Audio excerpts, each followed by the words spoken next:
Good morning class, mwaramutse neza. Tubahaye ikaze abo tugiye kwigana uyu munsi.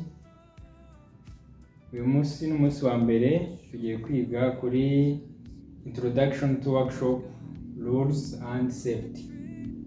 Abo turi kumwe uyu munsi n'abazadukurikira online, tubahaye ikaze. Iri somo tugiye kugenda twumve cyangwa se twige tumenye ibyo dusabwa mu gihe tugeze muri workshop, amabwiriza agenga workshop n'umutekano wayo. Mu buzima bw'umuntu uri muri workshop ugomba kwitabwaho gute cyangwa se ugomba gucungirwa umutekano gute. Introduction to Workshop Rules and Safety. Introduction to Workshop Rules and Safety.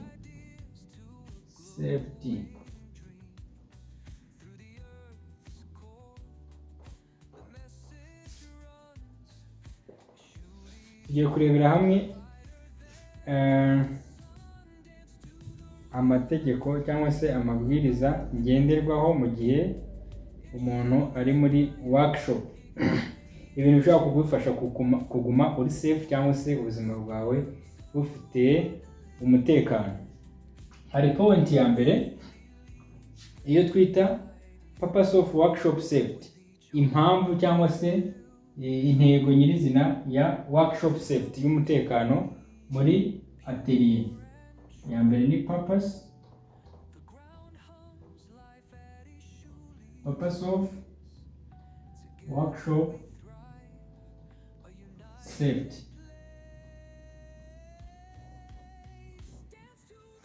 Ni iyihe mpamvu ubundi dukeneye umutekano muri workshop cyangwa se aho dukorera ibikoresho byacu bya electronic cyangwa se aho dukorera iby'ikoranabuhanga.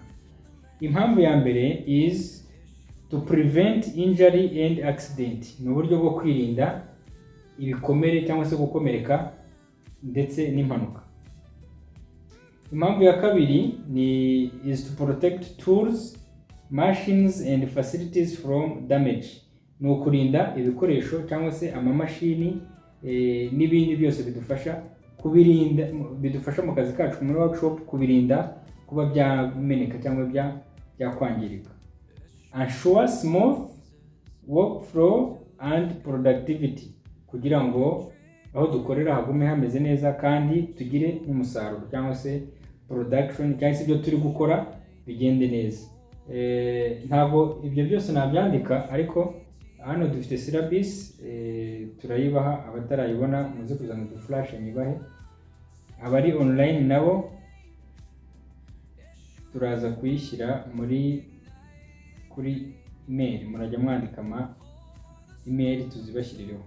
Ntabwo byose twabyandika, byadutwara umwanya munini, ariko muri kubireba.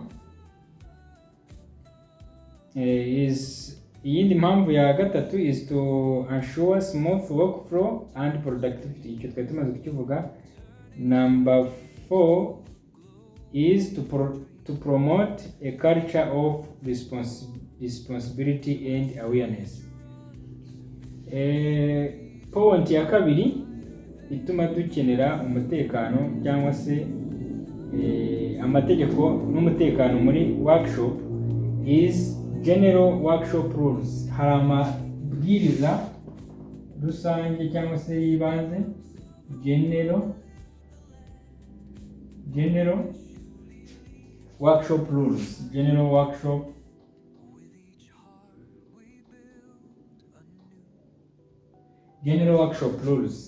Iyi ni point ya kabiri ituma tugomba kugira amabwiriza agomba kudufasha kugira umutekano wacu w'ubuzima bwacu n'ibikoresho byacu muri workshop. Iya kabiri, always follow instructors, supervisor directions. Ugomba iteka ryose kugendera ku mabwiriza y'umuyobozi wa workshop cyangwa ya atelier cyangwa yaho muri gukorera. Aware appropriate personal protective equipments. Ugomba kuba wambaye neza nk'umuntu uri muri workshop. Hari imyambarire igenga umuntu uri muri workshop ahantu dukorera. Haba harimo ibyuma byinshi bishobora kwangirika, bishobora kukwangiza nawe ubwawe. Niyo mpamvu ntabwo style ibonetse yose yinjira muri workshop. Uko kuntu muba mwiyambariye hari ndaje mbereke the way umutekinisiye yambara ari muri workshop, sibyo? Mu buryo bwo kwirinda ndetse no kurinda ibikoresho biri muri workshop. Iyi niyo twita point ya kabiri ni aware appropriate personal protective equipment. Safety brace izo personal protective equipments akakore kankandike yaza kukabereka. Iyi ni PPE bivuze personal protective equipment.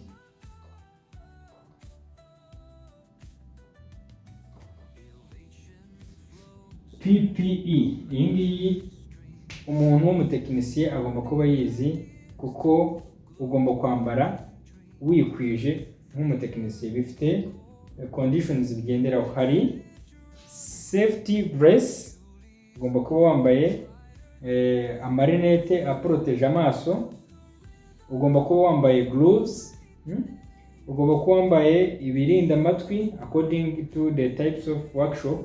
Ibirinda amatwi mu gihe hari urusaku rwinshi, ugomba kuba wambaye ibituma utumva urwo rusaku rwinshi.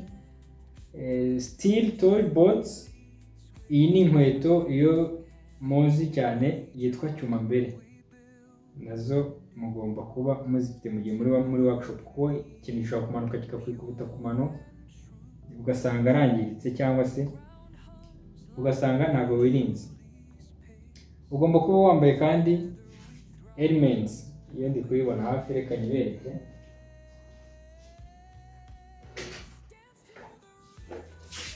Uri muri workshop you must protect your heads. Ukambara helmet ni iyi ngiyi, n'izindi ndaza kugenda nzibereka.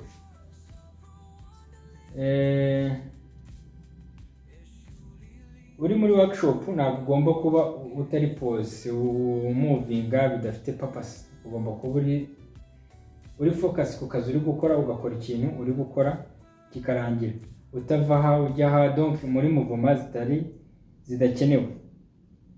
You have to keep your workspace clean and organized. Mu gihe uri muri workshop ugomba guharanira cyangwa gukora uburyo bwose umwanya uri gukoreramo ugomba kuba ufite uri ku murongo.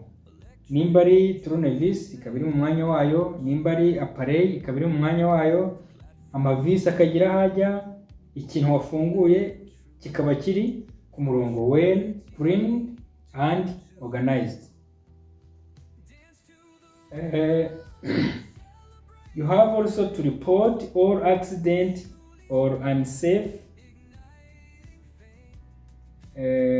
Ugomba gutanga amakuru cyangwa se ukagaragaza accident yaba yabaye cyangwa se ikintu ubona gishobora kuba gishobora guteza impanuka, ukakiripotinga hakiri kare.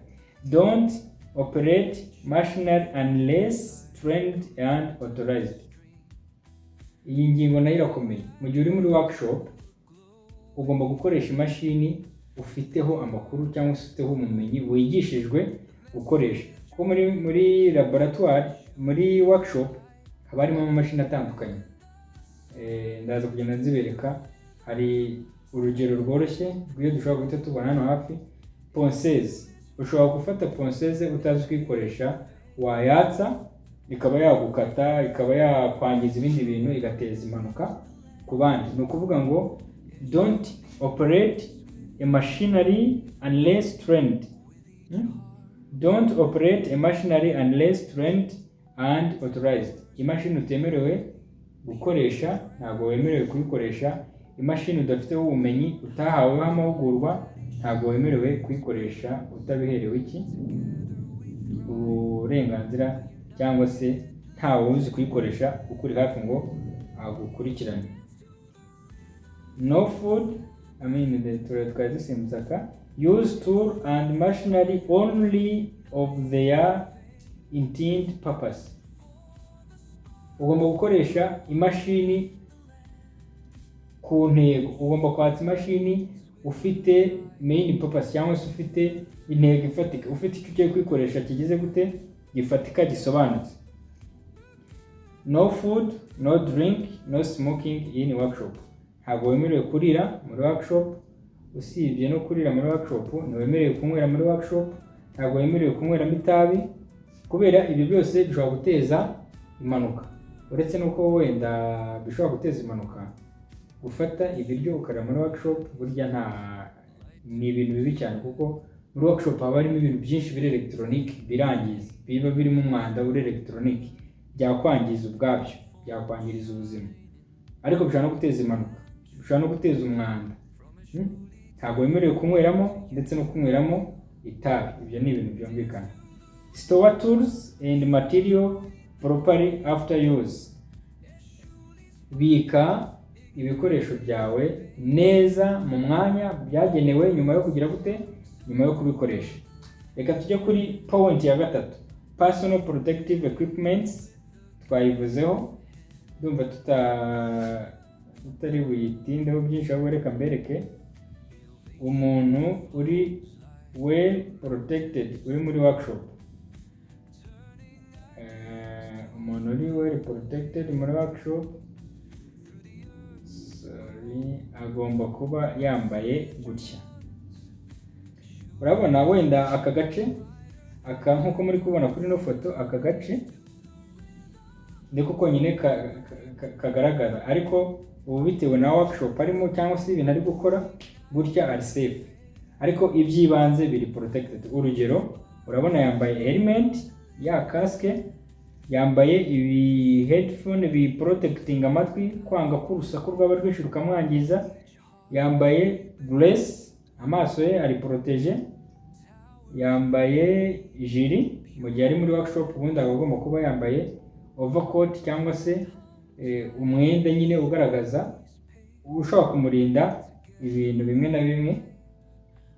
Agomba kuba yambaye gloves, yambaye gants, ndetse na ya nkweto ya ifite n'icyuma imbere, steel boots, cyangwa se iyo tuzi nka cyuma mbere, abenshi murayizi, naha zirahari ndaza kuzibereka.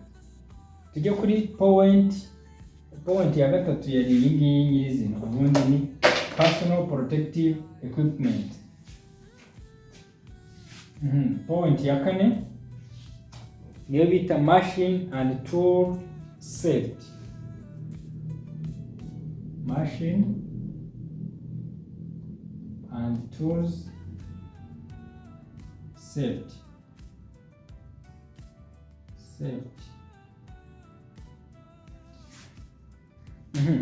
Machine and tool safety.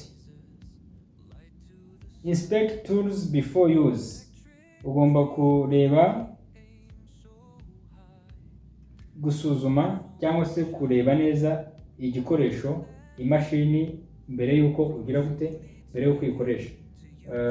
Nk'urugero rworoshye, aha muri no workshop yacu iyo turi gukora amateleviziyo muzabibona kenshi, dukenera ponceuse. Hari igihe dukenera kumodifyinga ibintu by'ibyuma tukifashisha ponceuse.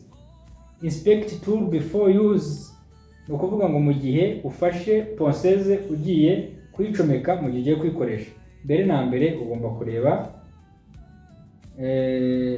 ibyo ugiye kwikoresha ukabitunganya, ukareba ahantu ugiye kuyikoreshereza ko hari umwanya uhagije hatunganyije. Icya gatatu, mbere y'uko uyicomeka mu mashanyarazi, you have to inspect it before use it, before plug it in power. Mbere y'uko uyishyira mu mashanyarazi ugomba kureba, ese switch yayo ntabwo ifunguye, ese ndayifashe mfite imbaraga, ukuboko kuyifashe nta bindi bintu byakubangamira. Donc ukamanza ukareba ko nta kibazo ishobora kugira gute, ishobora kuguteza. Read and understand operating instructions for any machine. imashini ugiye gukoresha ugomba kubanza ukamenya, ugasoma, ukumva, ugasobanukirwa neza imikoresherezwe yayo. Read and understand operating instructions. Nimba ari imashini ugiye gukoresha, banza umenye ngo okay, reka mbaho urugero. Nimba ugiye gukoresha imashini, okay, reka dukomeze tutange urugero kuri ponceuse cyangwa se cutting machine. Ugiye kuyikoresha ugomba kubanza ukareba ese ikoreshwa muri DC20, ndayicomeka mu mashanyarazi asanzwe. Nimba ari mu mashanyarazi asanzwe, uraza kwibaza ngo ese ni DC20 cyangwa ni 110. Ibyo bintu byose ugomba kubimenya.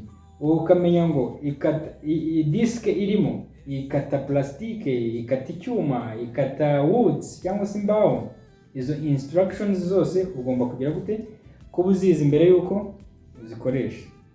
Ibyo bintu byose rero tuzagenda tugira gute, tuzagenda tubireba, ariko you have to understand them. Sibyo?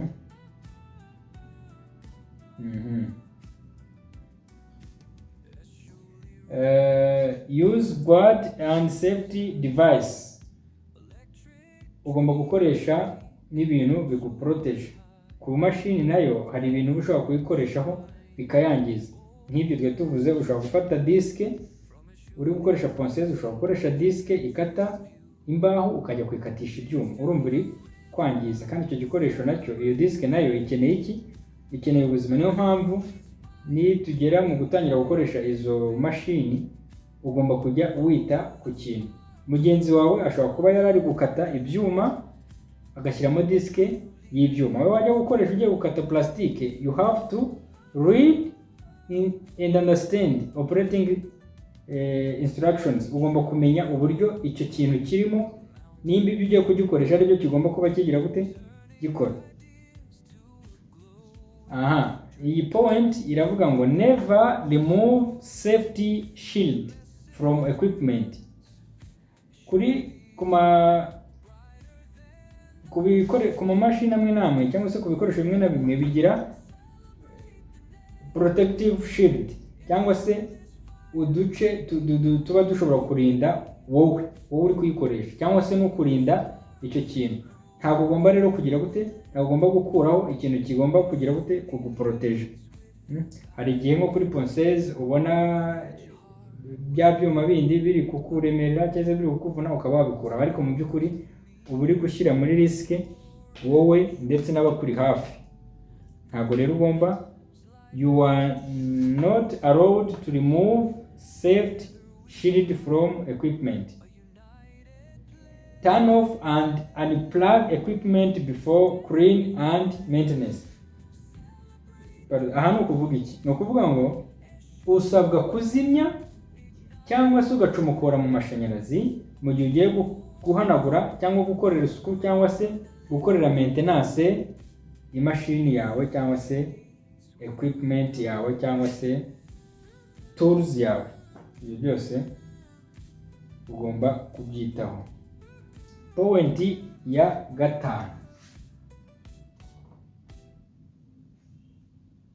fire and electrical safety. Fire and electrical safety. Fire and electrical safety ni ukuvuga ngo za mvugo zanyu zigezweho, utitonze hashobora no gushya hashya. Ugomba rero kwitonda kugira ngo wirinde fire and electrical safety. Ugomba kwirinda kugira ngo hataba umuriro utewe n'amashanyarazi. Ibyo bigomba kurindwa. Birindwa gute rero?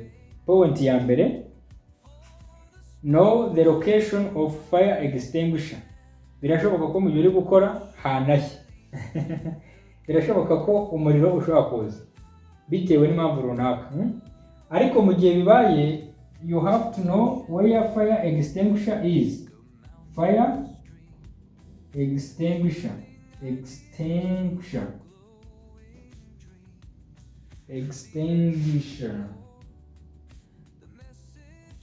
ugomba kumenya icyerekezo fire extinguisher ifunzemo. Fire extinguisher nizo twita kizimyamwoto.